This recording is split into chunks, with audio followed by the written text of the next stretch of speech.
Okay, welcome to VHR our channel. Hi friends, ఈ రోజు అయితే కనుక మనం ఒక కాన్సెప్ట్ మీద ఈ వీడియో చేయడం జరుగుతుంది. మా బ్రో శివ, ఇప్పుడు నేనైతే ఆర్డర్ తీసుకుని వెళ్తాను హవాల్ నుండి కైరాన్. ఒక 100 కిలోమీటర్లు వస్తుంది. మేబీ మా ఊరు నుండి చెన్నైకి వెళ్ళేంత దూరం. ఆర్డర్ చూసి మా బ్రో ఏమంటానంటే,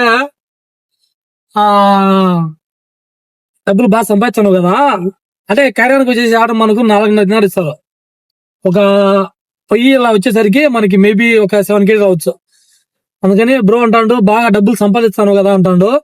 దీనికోసం ఒక వీడియో ఇప్పుడు అంటే కువైట్కి వచ్చేటప్పుడు ఇట్లా బయట పని చేస్తే డబ్బులు బాగా వస్తుందా, ఇంట్లో పని చేస్తే డబ్బులు బాగా వస్తుందా, ఏది పర్పస్ అనేది ఇప్పుడు దీని నుంచి మీ ఇద్దరు డిస్కషన్ చేస్తాము. Hi bro. Hi hi. ఇప్పుడు మీరు ఏ వీసా మీద వచ్చారు? నేను సూన్.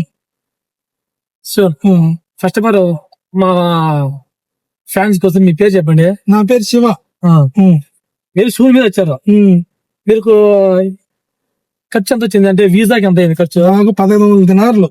అంటే దగ్గరగా ఒక దినార్ మనం 300 లెక్కించుకున్నా కూడా 1545 4.5 లక్షలు 5 లక్షలు అయింది. 500 అంటే మొత్తం కువైట్ కి వచ్చేంత వరకు మొత్తం ఇక్కడ టికెట్లకి మెడికల్ కి 5 లక్షలు 5,20,000 అయింటది. నేనేమంటానంటే ఇప్పుడు కువైట్ రావాలంటే నేనుండా నా దగ్గర డబ్బులు ఏం లేదు ప్రజెంట్. నేను కువైట్ రావాలనుకుంటాను డబ్బులు సంపాదించేదానికి. నువ్వు బయట వీసా సూన్ అంటే 14 దినార్లు. అంటే మనకు మెడికల్ ఆ నుంచి వచ్చేదానికి ఫ్లైట్ టికెట్లు అంట, మన ఖర్చులంట, ఇవన్నీ చాలా ఉంటది. ఇవన్నీ డబ్బులు మన దగ్గర లేనప్పుడు ఏం చేయాలా? మనం ఖచ్చితంగా అప్పు చేయాలా. 14 దినార్లు అంటే నువ్వు ఎంత 4 లక్షల 4 లక్షల పైన అనుకో. 4 లక్షల డబ్బు తీసుకొని దానికి వడ్డీ అంత అవుతుంది. పోనీ నువ్వు కువైట్కి వచ్చిన తర్వాత ఇక్కడ రూములు నువ్వే చూసుకోవాలా, ఇక్కడ ఫుడ్ నువ్వే చూసుకోవాలా. ప్రజెంట్ ఇక్కడ పని దొరికేంత వరకు ఆ ఫుడ్ కి రూమ్ కి మళ్ళీ నువ్వు పే చేయాలి. అది ఎప్పుడు దొరుకుతుందో తెలీదు. దొరికిన తర్వాత నువ్వు డబ్బు సంపాదిస్తావా అంటే ఇవన్నీ అప్పులు కట్టేది ఇప్పుడు. అంతే కదా, వడ్డీలకే డబ్బు అంతా సరిపోతుంది. వడ్డీలకే డబ్బులు సరిపోతాయి. నేనేమంటానంటే అదే కువైట్ ఇంట్లో అనుకో, ఒక డ్రైవర్ వీసా మీద నువ్వు కువైట్కి వచ్చావు అనుకో, నీకు వీసా ఫ్రీ, టికెట్ ఫ్రీ, నువ్వు ఎవరికి అప్పు చేయాల్సిన అవసరం లే. ప్రశాంతంగా నువ్వు కువైట్ లో దిగినప్పటి నుండి మొత్తం కువైట్ నిన్ను రిసీవ్ చేసుకుంటాడు, నీకు రూమ్ ఇస్తాడు, నీకు ఫుడ్ పెడతాడు, లైసెన్స్ చేయిస్తాడు. నీకు ఏం అసలు ఇబ్బంది ఉండదు కదా. అంటే నువ్వు సంపాదించిన డబ్బులు అంతా నువ్వు ఇంటికి కట్టుకుంటావు. వచ్చినప్పుడు నువ్వు డబ్బు సంపాదించుకోవచ్చు.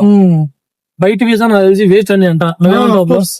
బయట వీసా మీద వచ్చినప్పటికీ మనం కనీసం 500 దినార్లు లేదా 600 దినార్లు సంపాదించాలా, లేకుంటే మనం అప్పు కట్టలేము, డబ్బులు వెనకాల వేసుకోలేము.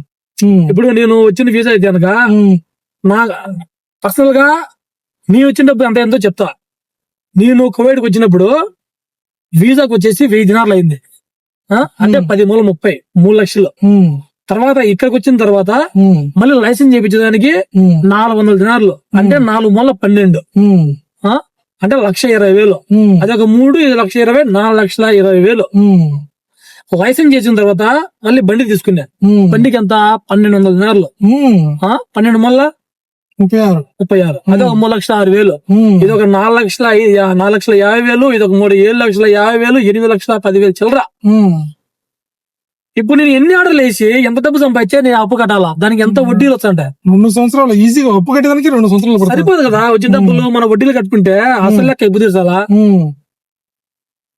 ఖచ్చితంగా కువైట్కి వచ్చే వాళ్ళు ఈ వీడియో చూస్తా ఉంటే దయచేసి బయటకు వచ్చే పంచాయతీ పెట్టుకోవద్దు. ఇంట్లోకి డ్రైవర్ గారు రండి, మీ డబ్బులు సొంత డబ్బు కాకుండా వాళ్ళదే ఖర్చు ఉంటది. వచ్చి కువైట్కి వచ్చిన తర్వాత డబ్బులు సంపాదించి ఇంటికి తీసుకోండి. ఇది నా ఒపీనియన్ బ్రదర్. మంచిదే, మంచి అభిప్రాయమే. నీ ఒపీనియన్ ఏమైనా చెప్తారా? మీరు కూడా మీ వాళ్ళు ఎవరైనా కువైట్ లో ఉన్నా కదా వాళ్ళని కూడా అడగండి ఏ వీసా మీద వస్తే మంచిది, అక్కడ అసలు కువైట్ కు రావాలన్నా లేదా. ఇప్పుడు అందరికి సెట్ అవ్వదు, కొంతమందికి సెట్ అవుతుంది, బాగా సంపాదించుకుంటారు, ఇల్లు కట్టుకుంటారు, అవి డబ్బులు సంపాదించుకుంటారు. కొంతమందికి అది సూట్ కాదు, అప్పు చేసుకున్న డబ్బులు కూడా కట్టుకోలేరు, గమ్ముగా ఒట్టి చేతులు ఉంపుకుంటే ఇంటికి వచ్చేస్తారు. అది మా ఒపీనియన్ అంటే కోవిడ్ రావద్దని చెప్పట్లా, బట్ కాకపోతే వస్తే అలవాటు అయిపోతుంది.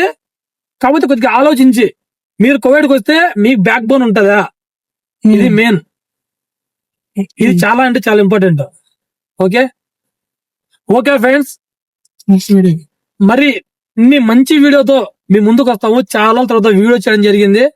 మా బ్రో నేను కంటెంట్ కొన్ని ఎత్తుకొని ఖచ్చితంగా మంచి మంచి వీడియో చేసేదానికి ట్రై చేస్తాం. అంతవరకు ఉంటా. ఈ వీడియో మాత్రం ఖచ్చితంగా చూడండి, మీ ఫ్రెండ్స్ కూడా షేర్ చేయండి. మీరు కువైట్ రావాలనుకుంటే మీరు ఏ వీసా మీద వస్తారో దీన్ని కామెంట్ చేయండి. ఓకే, జై హింద్.